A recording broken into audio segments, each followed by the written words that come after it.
వీళ్ళు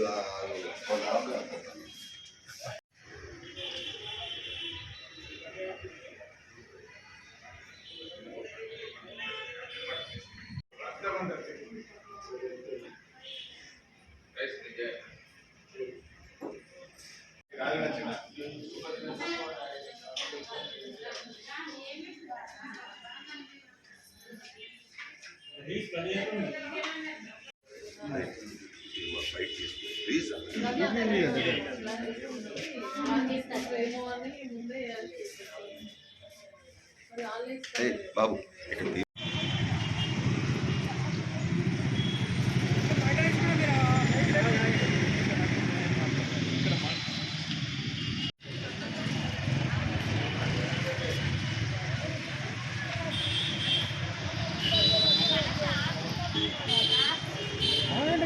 మాట్లాడరా సార్ రారు మాట్లాడరు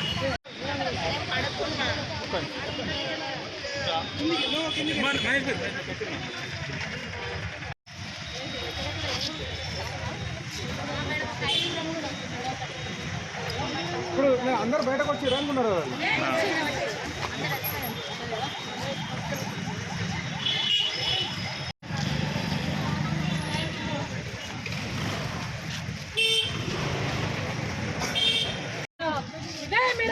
ఇదే మీ రాజ్యం దొంగల రాజ్యం దోపిడి రాజ్యం ఇదే మీ రాజ్యం దొంగల రాజ్యం దోపిడి రాజ్యం ఇదే మీ రాజ్యం దొంగల రాజ్యం దోపిడి రాజ్యం జై తెలంగాణ జై తెలంగాణ జై తెలంగాణ జై తెలంగాణ.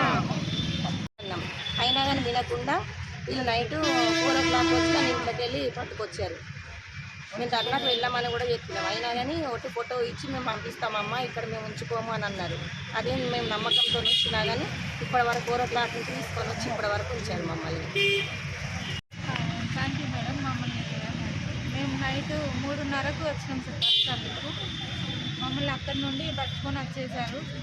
మేము ఉన్న ఊర్లో ఉన్న సర్వేలన్నీ మాతోటే చేయిస్తారు. కనీసం వేతనం కూడా మాకు చెల్లించడం లేదు. ఏ సర్వేకి కూడా ₹1 లేదు సార్ మాకు. మమ్మల్ని ఎందుకు ఇంత ఇబ్బంది పెడుతుండ్రు? మొత్తం అన్ని సర్వేలు మాతోటే చేయిస్తుంది సార్. లెప్రసీ సర్వే అని ప్రతి ఒక్క సర్వే మాతోటే. మేము చేసే సర్వేలకు మాత్రం ₹1 కూడా లేదు సార్.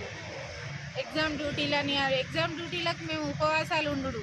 మాకు ఒక టిఫిన్ తెచ్చిన వాళ్ళు లేరు, ఒక భోజనం పెట్టిన వాళ్ళు లేరు, కనీసం డబ్బులు కూడా ఇయ్యరు ఎగ్జామ్ డ్యూటీస్.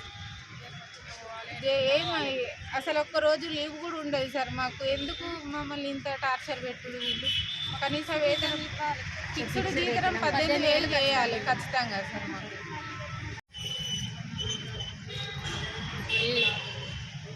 నిన్న హైదరాబాద్లో జరిగినటువంటి ఆశా వర్కర్ల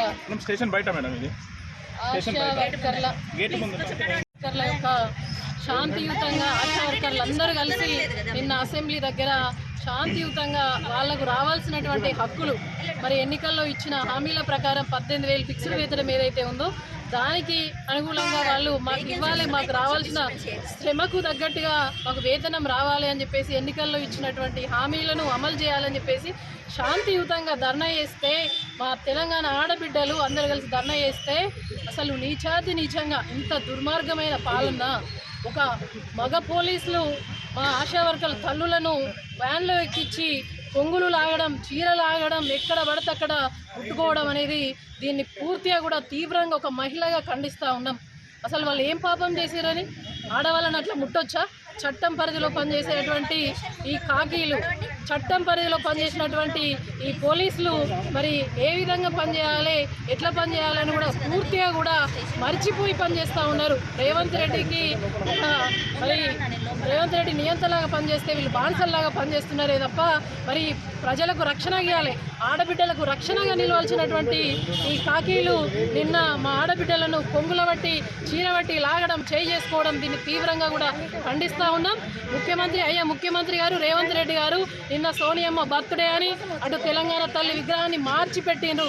ఇదేనా ఆడబిడ్డలను అవమానించడం, చీరల బట్టి లాగడమే మీరు సోనియా గాంధీ గారికి ఇచ్చినటువంటి గిఫ్టా? ఆడబిడ్డలను అవమానించడమే గిఫ్టా అని చెప్పేసి అడుగుతాయి. ఇది ప్రజా పాలన, ఇది కౌరవ పాలన అని చెప్పేసి మా ఆశా వర్కర్ల మహిళలందరి తరఫున కూడా దీన్ని తీవ్రంగా కూడా ఖండిస్తూ ఉన్నాం. ఇది ప్రజా పాలన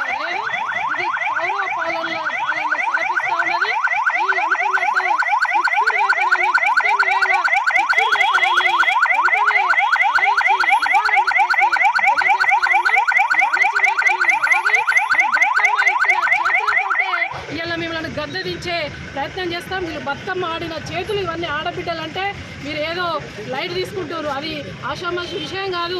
ఇవాళ ఒక ఆడబిడ్డ చీరలాగిరు చేతేసుకున్నారంటే మీ పతనం మొదలైందని గుర్తుపెట్టుకోండి.